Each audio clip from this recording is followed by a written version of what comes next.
옛날 옛적 아름다운 산악 지형과 비옥한 들판으로 유명했다. 아산에는 마을 주민들이 경외하는 장승이 있었다. 아산의 장승은 마을 입구에 우뚝 서서 마을을 보호해주고 마을 사람들의 안녕을 기원하는 수호신 같은 존재였다. 매년 봄 마을 사람들은 장승 앞에서 제사를 올리고 풍작과 평안을 기원했다. 하지만 어느 해인가부터 불길한 사건들이 연이어 발생하기 시작했다. 논의 심은 벼가 이유 없이 말라졌고 비가 오지 않아 가뭄이 들었으며 심지어는 마을 주민들 사이에 원인을 알 수 없는 병이 유행했다. 마을 사람들은 장승이 더 이상 마을을 보호하지 못한다고 생각했고 그 원인을 찾아야 한다고 믿었다. 그래서 마을의 지도자들은 장승에 대해 더 깊이 알아보기로 결정했다. 장로들은 전해 내려오는 옛 이야기와 기록들을 뒤져보았고 한 가지 흥미로운 사실을 발견했다. 장승이 처음 세워졌을 때 마을의 주민 한 명이 밤중에 장승을 관리하며 돌보았다는 기록이 있었다. 그것은 바로 선대부터 내려오는 장승직이라는 역할이었다. 장승직이는 매일 밤 장승 옆을 지키며 정성을 다해 돌보았다. 장승이 오랫동안 마을을 지켜줄 수 있었던 비결은 바로 그 신비스러운 돌봄의 정성에 있었다. 그러나 시간이 흘러 그 전통은 잊혔고 장승만이 남아버린 것이다. 이에 마을의 지도자들은 새로운 장승직이를 뽑기로 했다. 모든 주민들이 모여 장승이 있는 곳에서 전통적인 예법에 따라 새로운 장승직이를 뽑기 위한 의식을 가졌다. 여러 후보자 중에서 가장 순수한 마음을 지닌 젊은이가 장승직이로 선발되었다. 그 젊은이는 늘 정성을 다해 매일 밤 장승을 지켰고 그때부터 이상하게도 마을에는 다시금 평화가 찾아왔다. 장승직이의 보살핌 덕분에 장승은 다시 수호신의 역할을 다했고 마을은 더 이상 불행한 사건들로부터 자유로워졌다. 장승은 마치 살아있는 존재처럼 마을을 버팀목처럼 지켜주고 있었다. 이 이야기는 아산 사람들에게 잊혀지지 않고 장승에 대한 신앙과 경외심을 심어주었다. 마을 주민들은 해마다 장승 앞에서 풍성한 수확을 기원하며 조심히 감사의 제사를 드렸다. 그 이후로 아산의 장승은 오랜 시간 동안 전해져 내려오는 민속신앙으로 자리 잡았고 많은 이들이 장승의 이야기를 전하며 마을의 평안을 기원했다. 이 전설은 아산만의 특별한 신앙의 모습으로 마을 사람들로 하여금 공동체의 중요성과 전통의 가치를 되새기게 했다. 두 번째 이야기, 옛날 옛적 대구의 팔공산에는 신령한 힘을 지닌 신이 머물고 있다고 전해졌다.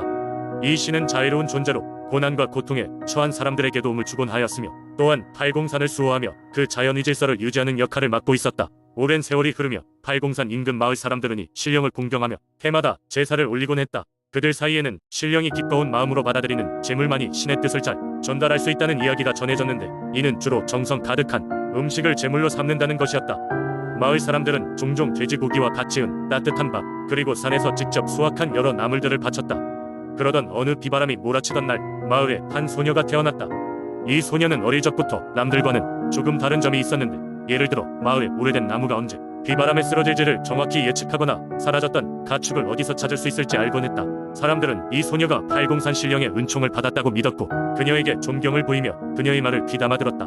소녀가 성장하면서 마을 사람들의 관심은 더욱 깊어졌다. 그리고 그녀는 자신의 능력을 자연을 이해하는 데 쓰고자 했고 농사의 시기와 방법을 알려주는 것부터 시작해서 마을 사람들은 삶을 살 수 있도록 조언을 아끼지 않았다. 그녀의 도움 덕분에 여러 해 동안 식량이 흉작이었던 해에도 마을은 굶주림을 피할 수 있었다. 그러나 그 해에는 이상한 조짐들이 나타나기 시작했다. 봄이 지나면서도 비가 오지 않거나 여름이 한창일 때도 얼음처럼 찬 바람이 마을을 휘저었다. 마을 사람들은 이러한 이상 현상이 팔공산 신령의 노여움 때문이라고 생각하게 되었다. 이윽고 여름 제사를 맞이하게 되었을 때 마을 장로는 신령을 달래기 위해 특별한 제사를 준비하기로 했다. 마을 최고의 요리사들은 정성껏 음식을 준비하고 제단을 쌓았다. 이번 제사에는 소녀가 특별히 추천한 평소 넣지 않던 산마늘과 개복숭아즙이 더해졌다. 그리고 제사가 시작되기 직전 소녀는 신령께 기도를 올렸다.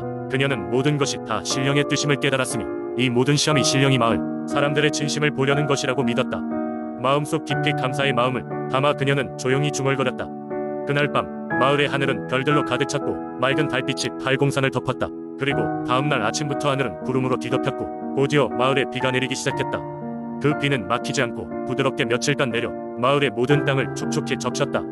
마을 사람들은 소녀의 지혜와 팔공산 신령의 자유로움을 찬양하며 앞으로도 계속해서 자연을 존중하고 조화롭게 살아가겠다고 결심했다. 이후에도 팔공산 신령의 전설은 대구 지역에서 오랫동안 이어져 내려오며 신령과 사람들 사이에 끊임없는 의사소통과 상호 이해의 상징으로 자리 잡았다. 그렇게 팔공산과 그 인근 마을에는 언제나 푸른 숲과 맑은 물이 흐르며 사람들은 자연과 더불어 평화롭게 살아가고 있다고 한다. 세 번째 이야기, 아주 오랜 옛날 지금의 순창 땅에는 깊고 푸른 산림과 맑은 계곡이 자리하고 있었다. 그곳을 지나칠 때면 누구나 고유한 자연의 숨결 속에 매료되곤 했는데 특히 한 계곡은 신비롭고 기묘한 이야기를 품고 있었다. 그곳은 바로 용소곡이라는 이름으로 알려진 계곡이었다. 용소굴의 이름에 걸맞게 그곳에는 용이 살고 있다는 전설이 전해져 내려왔었다. 사람들은 이 계곡의 깊은 우물 같은 곳에 용왕님이 거처한다고 믿었고 실제로 이곳에서 의문을 남기는 많은 사건들이 일어났다. 어느 날은 날씨 좋던 날씨가 갑자기 거세게 바뀌는가 하면 다른 날에는 계곡의 물길이 갑자기 변하기도 하였다. 이 모든 사건들을 계곡에 사는 용왕님의 기상이라고 여겼다. 순창 사람들은 용왕님을 두려워하기도 했지만 무엇보다도 존경과 감사의 마음을 가졌다. 왜냐하면 용왕님이 이 지역에 풍요와 평화를 가져다 준다고 믿었기 때문이다. 그래서 용소굴에는 매년 봄이 오면 거대한 제사가 열렸다. 마을의 어르신부터 어린아이들까지 모두 모여 용왕님께 풍어와 풍작을 빌며 제사를 지냈다. 수많은 꽃과 나무를 바치고 손수 만든 음식을 올리며 용왕님의 은혜에 감사의 마음을 전했다. 이러한 제사는 용소굴과 그 인근 마을들에는 없어서는 안 될 중요한 전통이었으나 시간이 흐르면서 여러 이유로 점점 소홀해지기도 했다. 그런 시기에 순창에 용소굴의 전설을 부활시킨 작은 사건이 있었다. 어느 해 극심한 가뭄이 순천 지역을 강타했다. 모든 강과 계곡이 점점 말라가고 농작물은 시들어가기 시작했다. 사람들은 두려움에 떨며 이번 해의 수확이 저조할 것을 걱정했다. 그때 한 젊은 청년이 마을의 문제를 해결하기 위해 용소굴로 향했다. 그는 어려서부터 용소굴의 전설과 용왕님에 대한 이야기를 듣고 자라온 터라 이곳에서 해답을 찾으려는 마음이 강했다. 청년은 계곡의 깊숙한 곳까지 걸어들어갔고 밤이 깊어가자 그는 바위 옆에 앉아 마음속으로 용왕님께 간절히 기도를 올렸다. 용왕님, 제발 우리 마을을 구해주세요. 이튿날 아침 큰 비가 내리기 시작했다.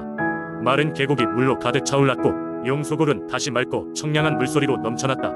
마을 사람들은 크게 기뻐하며 다시 용왕님께 감사의 제사를 지냈고 그 이후로도 매년 봄이 되면 꼭 용소굴을 찾아 제사를 올렸다. 세월이 흘러도 순창의 사람들에게 용소굴은 단순한 계곡 이상의 의미를 지니고 있다. 그것은 자연에 대한 감사와 믿음 그리고 무엇보다도 순수한 마음이 만들어낸 아름다운 이야기로 남아 지역 사람들에게 소중한 유산으로 전해지고 있다. 네 번째 이야기. 옛날 옛적 전라남도 영암의 한 작은 마을에는 신비로운 이야기가 전해져 내려오고 있었다.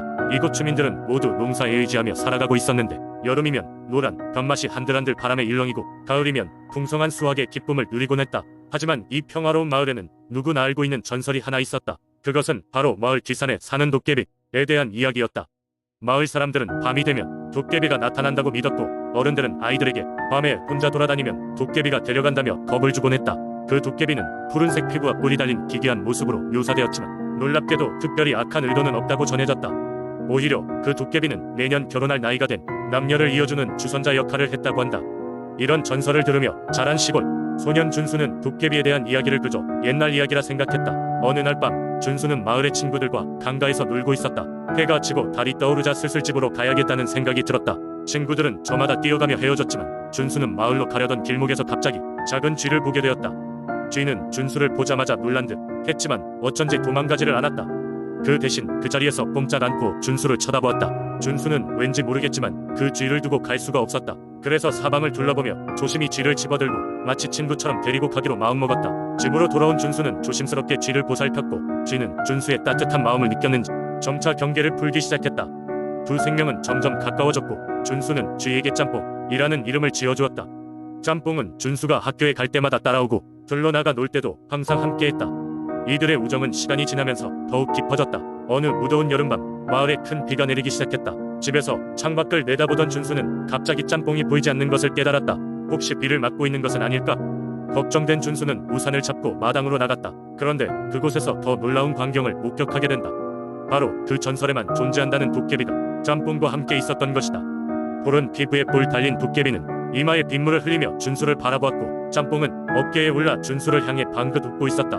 준수는 순간 겁에 질려 발걸음을 물러나다가도 짬뽕이 자신을 향해 걱정 말라는 듯 손짓하는 모습에 안심했다. 도깨비는 느긋한 목소리로 말했다.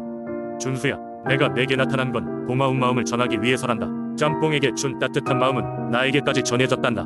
도깨비는 곧이어 준수에게 영원히 변치 않는 좋은 동전 하나를 선물로 주었으며 짬뽕의 친구가 되어준 고마움의 표시로 행복을 가져다 주기를 약속했다. 그 후 짬뽕과 도깨비는 어느새 사라졌고 비도 서서히 그쳐갔다. 그날 이후 준수는 동전을 항상 주머니에 넣고 다니며 무슨 일이든 긍정적으로 생각하게 되었다. 시간이 흘러 그는 자신의 열정과 노력으로 훌륭한 농업인으로 발전했고 남은 삶을 행복하게 살아갈 수 있었다. 그리고 지금도 영암의 그 마을에서는 이 도깨비와 쥐의 이야기가 따뜻한 전설로 전해지고 있다. 이는 단순히 옛날 이야기가 아니라 작은 친절이 언제 어디서든 큰 행복으로 돌아온다는 교훈을 전하고 있는 것이다.